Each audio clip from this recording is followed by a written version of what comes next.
it's Jessie from Squeegee Ink and welcome back to Printer's Corner. Printer's Corner is where I take 3 of the questions you've asked me during the week and I answer them in a little bit more detail. Also, make sure you stick to the end of the episode to see what the results are from this week's community poll. This week's questions are all about dual tack pallet tape and the different methods that we used when we're printing, so using water-based adhesive, how we use our dual tack pallet tape and how long it lasts for.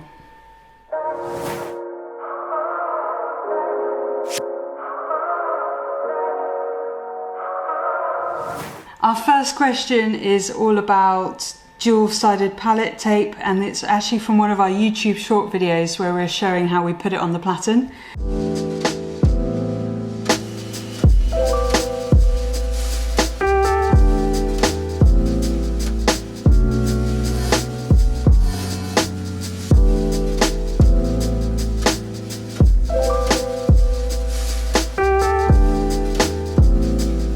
And the person who asked the question was JPE Terrains 1847, and they said, better than liquid adhesive. I love my tape, lasts forever with the glue. It's a difficult question to say whether the dual tack is better than the water-based adhesive. I would say there's more variables with the water-based adhesive, it's harder to control, so you can quite easily overdo it, and then if you put too much on, say if you're training somebody how to do it, they might put a little bit too much on and you can't even see there's too much on the shirt. Then you can get pallet tape sticking to the underside of the t-shirt and those types of things. Also, I just don't like sticky fingers when I'm putting the adhesive all over the platen. I would use it in a lot of circumstances, say like a really fluffy hoodie, but the main advantages that we found with the dual tack pallet tape is that it's very consistent. We literally just put it over the entire platen, cut it off, and it's ready to go. And we know that we're going to get the same stickiness and adhesive layer on the entire surface area of our platen. So it's just a reassuring thing to have, that we're not thinking, oh, I've put too much glue on this one hasn't had enough. It's just really simple to train as well. Our second question is from Vector Prints, and they said, does this replace platen tape, or do you apply the dual tack tape on top of the platen tape? Phew emoji. No, it's a different thing to the platen tape. So the normal platen tape that you get is actually, it's kind of like a creamy paper colour, and you just put that on there, and its main objective is to protect your platen and also be like a surface to be able to put water-based adhesive or whatever kind of adhesive you're putting onto your platens. That is separate. And then this one, you don't put the dual tack on top of that platen adhesive, it acts as a protective barrier in its own right. Then it's the stickiness as well, already built into the adhesive layers. So it's holding your t-shirt down and protecting your platen at the same time.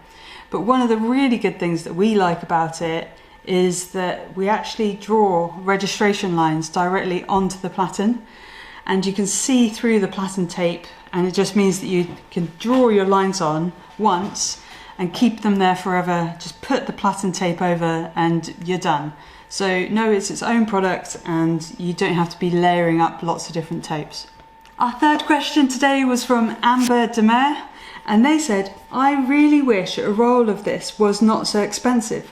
I could get away with a fourth of it and last me a year.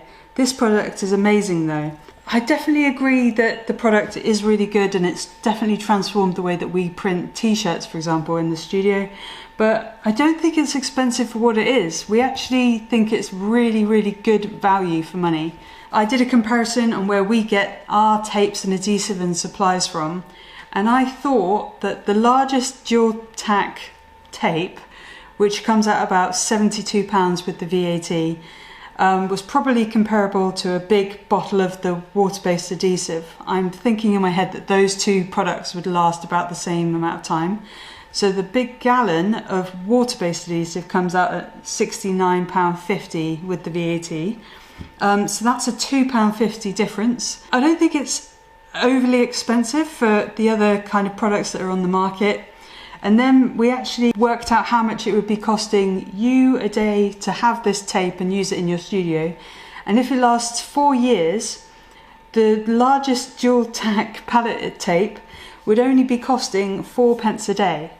And because the prices are so similar when you start off, the water-based adhesive would be basically 4p a day as well over the 4 years. It's not bad value for money. It might be a larger upfront cost than you're used to, but over the long run, if you look at a year, it's always best to buy your consumables and your things in bulk instead of buying like little pots here and there as you need. And I understand that might be a little bit easier for us to say because, I don't know, we're printing more shirts and we can put more money into our consumables. But I don't agree that it's expensive, but I do agree that it's an amazing product.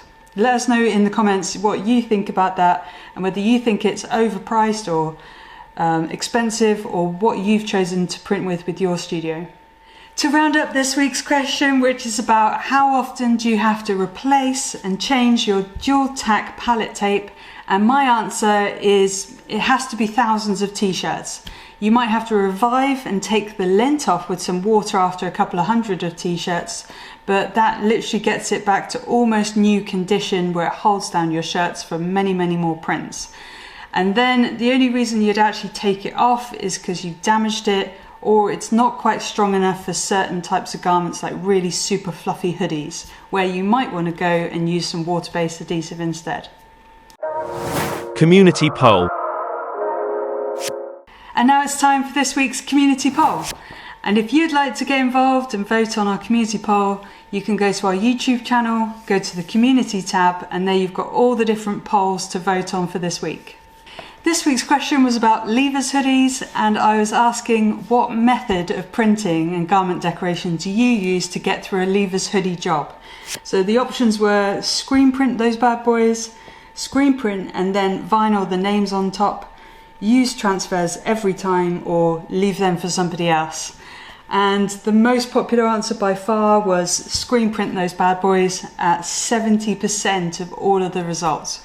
So it's really good to see that people are still really confident at printing mainly white ink onto hoodies in lots of fine detail. It just shows that screen print is really versatile. So I'm quite happy with that result as well. It's something that I've done lots of. I hope you enjoyed this week's episode of Printers Corner. Don't forget to give me more questions using hashtag Printers Corner all over social media, and I'll answer your questions in more depth. Don't forget to vote in the community poll for next week, and also just check out our other videos on our channel because we've got some really good ones coming up.